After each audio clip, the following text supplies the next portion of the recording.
Et yo les gens, c'est Osnora, j'espère que vous allez bien, moi ça va nickel. Aujourd'hui on se retrouve à nouveau pour deux webtoons où nos héros vont revenir dans le passé pour se venger. J'espère que vous êtes prêts, accrochez-vous bien sur ce générique. WhatsApp les manoirs, on adore ça. J'en parle à mon papa. On ne lit que ça, on vit pour les manoirs. WhatsApp les manoirs.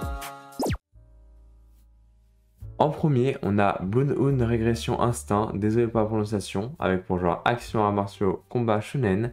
On va suivre Yann qui est le protagoniste de notre histoire. Il a malheureusement subi un lavage du cerveau de la part de l'empereur en personne et vit actuellement comme sa marionnette. Pour une raison qui nous est totalement inconnue et pas indiquée, il a réussi à se libérer de ce pouvoir de contrôle mental et va du coup vouloir se venger de l'empereur.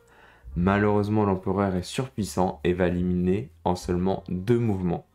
A la suite de cela, notre héros, au lieu de mourir, va tout simplement revenir dans le passé, à l'époque où il était une simple recrue, un esclave du plus bas possible. Il va du coup décider de se venger et de retrouver sa famille, car il ne sait plus rien de sa vie d'avant. Va-t-il réussir? Et bien pour l'instant, on en sait très peu, car il n'a malheureusement que 4 chapitres. Mais bon, vous savez comment ça se passe, les semaines vont passer et les épisodes vont sortir.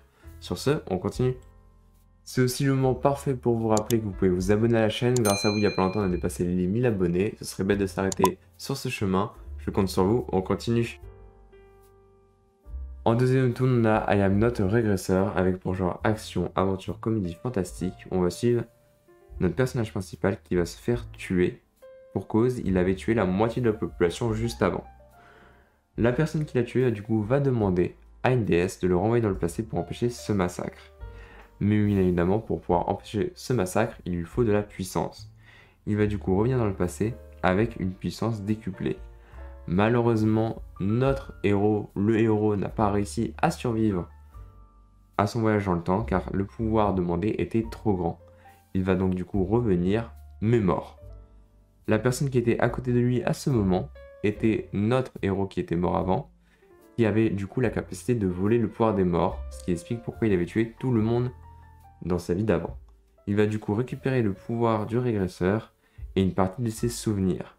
La déesse va apparaître devant lui, demandant si c'est lui le régresseur, et pour sa survie, il va mentir.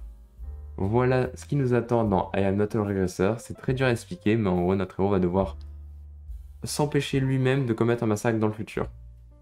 Vous avez compris le concept? C'est totalement déjanté, c'est pour ça que c'est une comédie, malgré qu'il y a quand même de la très belle action et des très beaux graphismes.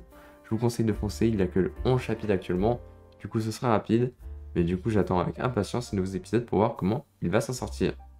Et voilà, la vidéo est déjà terminée, j'ai galéré un truc de malade à faire la dernière prise pour la partie du webtoon d'avant. Il était tellement compliqué à expliquer, j'ai fait de mon mieux, j'espère que vous avez compris. Dans le pire des cas, quand vous allez lire l'œuvre, vous allez tout de suite mieux comprendre. Sur ce, c'était Osnora, je vous dis bonne semaine à vous et je vous dis bye. N'hésite pas à t'abonner, je te le demande s'il te plaît, car cela pourrait bien aider. Et n'hésite pas à supporter. Like.